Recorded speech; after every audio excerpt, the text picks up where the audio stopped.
Delhi Mumbai expressway देश का सबसे लंबा, सबसे महंगा और सबसे एडवांस्ड एक्सप्रेसवे होगा बनने के बाद। इसकी लंबाई 1250 किलोमीटर होगी और ये 5 स्टेट से पास करेगा: हरियाणा, राजस्थान, मध्य प्रदेश, गुजरात और महाराष्ट्र। पूरी तरह से कंट्रोल्ड एक्सेस होगा, सिर्फ रैंप से एंट्री एग्जिट होगी। 8 लेन्स का एक्सप्रेसवे होगा, 4 लेन्स एक डायरेक्शन में। देश के 2 सबसे बड़े शहरों के बीच सिर्फ 12 घंटे का समय लगेगा इसके बनने के बाद। अभी इसकी कंस्ट्रक्शन तेजी से चल रही है और 2023 तक पूरा होने की उम्मीद है। गुड़गांव में सोना से शुरू होगा और मुंबई के बाहर मीरा भाईंदर में खत्म। 2 एक्सटेंशंस भी बनाए जाएंगे इसके दोनों एंड्स पर। पहला दिल्ली साइड में होगा 60 किलोमीटर लंबा, जो सराय काले खां को एक्सप्रेसवे से लिंक करेगा, और दूसरा मुंबई साइड में होगा 90 किलोमीटर लंबा, जो नवी मुंबई में जवाहरलाल नेहरू पोर्ट, जो कि एक इम्पोर्टेंट पोर्ट है इंडिया का, इसको एक्सप्रेसवे से कनेक्ट करेगा विरार में। इसकी ज़रूरत क्यों पड़ रही है? दिल्ली मुंबई के बीच जो एग्जिस्टिंग हाईवे है NH48, ये गोल्डन क्वाड्रिलेटरल का पार्ट है और इंडिया का बिजिएस्ट हाईवे भी। ये देश के सबसे इंपॉर्टेंट रूट्स में से एक है। हर रोज लगभग 80,000 व्हीकल्स इसका इस्तेमाल करते हैं और ये संख्या बढ़कर 1 लाख से ऊपर चली जाएगी अगले 2-3 सालों में। अपनी कैपेसिटी से ये काफ़ी ऊपर ऑपरेट कर रहा है और कुछ पार्ट्स में ट्रैफिक कंजेशन होना आम बात है। इसमें 6 लेन्स हैं, जिसको NHAI ने काफ़ी हद तक लिमिटेड एक्सेस बनाया था national highway development project NHDP phase 1 के अंडर अर्ली 2000s में।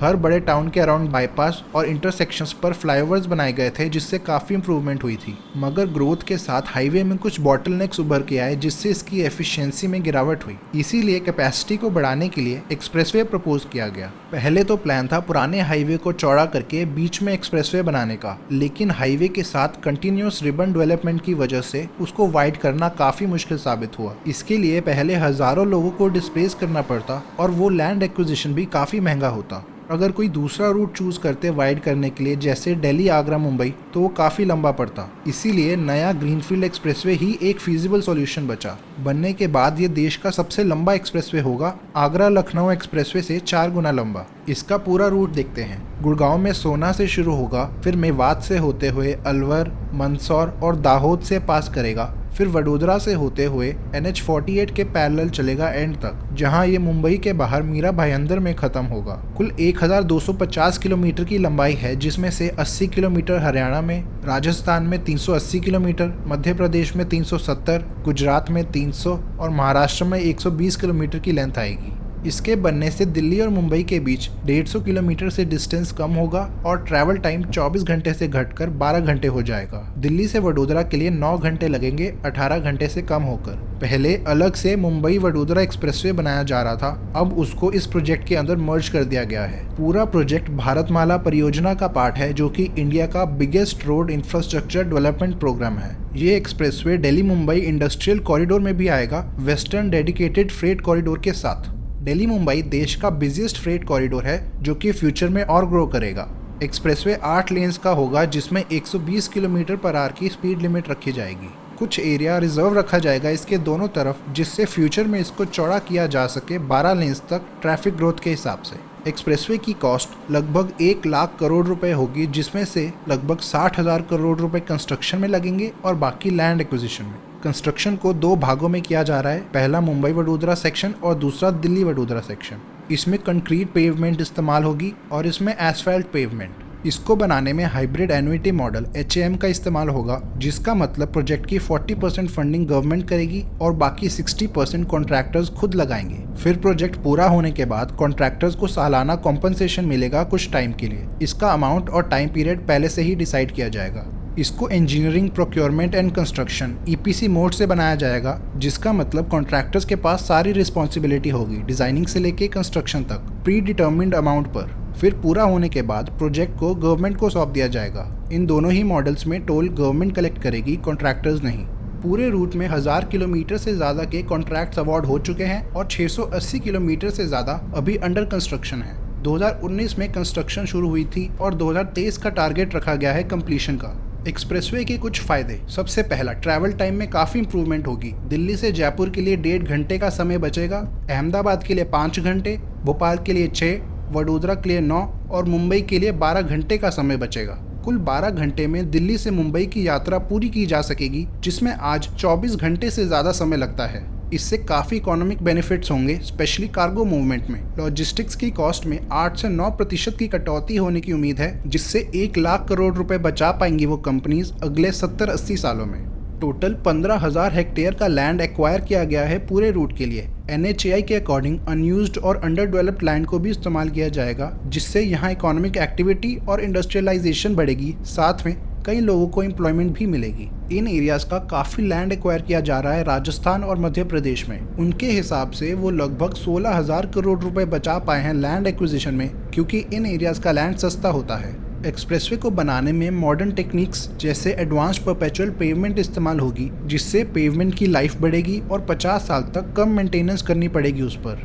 कंस्ट्रक्शन में 5 लाख टन का स्टील इस्तेमाल होगा और 35 लाख टन का सीमेंट। पूरे रूट में क्लोज टोलिंग प्रणाली इस्तेमाल होगी, जिसमें टोल सिर्फ डिस्टेंस ट्रैवल के हिसाब से लिया जाएगा। टोल बूथ्स एंट्री एग्जिट्स पर मौजूद होंगे। NHAI के अकॉर्डिंग 73 वेसाइड अमेनिटीज बनाई जाएंगी हर 40 से 50 किलोमीटर की दूरी में। इनमें restaurants, hotels, convenience stores, petrol pumps, toilets और कई जगहों पर हेलीपैड्स भी होंगे इमरजेंसी सर्विसेज के साथ। इसके अलावा पूरे रूट में 43 इंटरचेंजेस बनाने का भी प्लान है। एक्सप्रेसवे का थोड़ा स्ट्रेच टाइगर पैसेज के बीच से होकर गुजरेगा, रणथंभौर नेशनल पार्क और Ramgarh Vishdhari wild life sanctuary में। इससे वाइल्ड लाइफ को नुकसान भी हो सकता है जब वो सेपरेट हो जाते हैं एक दूसरे से, क्योंकि उनके हैबिटेट के बीच में से रोड पास करती है। एनिमल्स को रोड क्रॉस करनी पड़ती है, जिससे एक्सीडेंट्स होने का खतरा रहता है। एक्सप्रेसवे से कम प्रॉब्लम्स हो एनिमल्स के लिए, इसलिए NHAI इन एरियाज में 8 वाइल्ड लाइफ क्रॉसिंग्स बनाएगी। इसमें 3 एनिमल अंडरपासेस और 5 एनिमल ओवरपासेस शामिल होंगे। एक्सप्रेसवे की टोटल 7 किलोमीटर कंबाइंड लेंथ पर बनेंगे। इनकी मदद से एनिमल्स एक्सप्रेसवे को आसानी से क्रॉस कर पाएंगे। हजारों पेड़ भी काटे जाएंगे, जो कि नेशनल पार्क्स के लिए बुरी खबर है। NHAI के अनुसार 15 लाख पेड़ लगाने का भी प्लान है इसके आसपास। एक्सप्रेसवे बनने से ईंधन की खपत कम होगी। NHAI ने एस्टिमेट किया है कि इससे 32 करोड़ लीटर का फ्यूल बचेगा हर साल, जिससे लगभग 85 करोड़ किलोग्राम की कार्बन डाइऑक्साइड एमिशन कम होगी। इतना एमिशन लगभग 2 करोड़ पेड़ कम कर पाते हैं। इसके अलावा रेन वाटर हार्वेस्टिंग भी इस्तेमाल होगी हर 500 मीटर की दूरी पर, और सोलर पावर्ड लाइट्स लगेंगी मेजर इंटरचेंजेस और टोल प्लाजास पर। एक्सप्रेसवे के अतिरिक्त 2 लिंक्स भी बनाए जाएंगे दोनों एंड्स पर। ये दोनों भी कंट्रोल्ड एक्सेस एक्सप्रेसवेज ही होंगे हाई स्पीड लिमिट्स के साथ। पहला लिंक दिल्ली साइड पर, ये दिल्ली मुंबई एक्सप्रेसवे से शुरू होगा सोहना में और दिल्ली के सराय काले खां में खत्म। 59 किलोमीटर लंबा होगा 6 लेन्स के साथ। ये सोहना में वेस्टर्न पेरिफेरल एक्सप्रेसवे से भी कनेक्ट किया जाएगा। कालिंदी बाईपास और फरीदाबाद बल्लभगढ़ बाईपास से होता हुआ जाएगा और दिल्ली में एंटर करके रिंग रोड और DND इंटरचेंज पर खत्म होगा। इसको DND के साथ इसलिए लिंक किया जाएगा ताकि ईस्ट दिल्ली और यूपी का ट्रैफिक बाईपास करे सेंट्रल दिल्ली को। 3 लेन्स की सर्विस रोड्स होंगी दोनों साइड्स पर 29 किलोमीटर के लिए फरीदाबाद तक। इसमें 18 अंडरपासेस, 9 इंटरचेंजेस और एक 7.25 किलोमीटर लंबा एलिवेटेड सेक्शन भी बनाया जाएगा। इसकी कॉस्ट होगी लगभग 3,600 करोड़ रुपए। दूसरा लिंक मुंबई साइड पर बनेगा। ये होगा 91 किलोमीटर लंबा कंट्रोल्ड एक्सेस एक्सप्रेसवे विरार से जवाहरलाल नेहरू पोर्ट तक। अभी इसकी सिर्फ DPR ही तैयार हुई है, लैंड एक्विजिशन और कंस्ट्रक्शन होनी बाकी है। इसके बनने से कमर्शियल व्हीकल्स को डायरेक्ट लिंक मिल जाएगा सीधा पोर्ट तक, जो कि इंडिया का सबसे बड़ा पोर्ट है। इसके अलावा थाने और नवी मुंबई के यात्रियों को भी बाईपास मिल जाएगा मुंबई के अराउंड, जिनको दिल्ली मुंबई एक्सप्रेसवे पर जाना हो। ऐसी और वीडियोस को देखने के लिए सब्सक्राइब करें। धन्यवाद।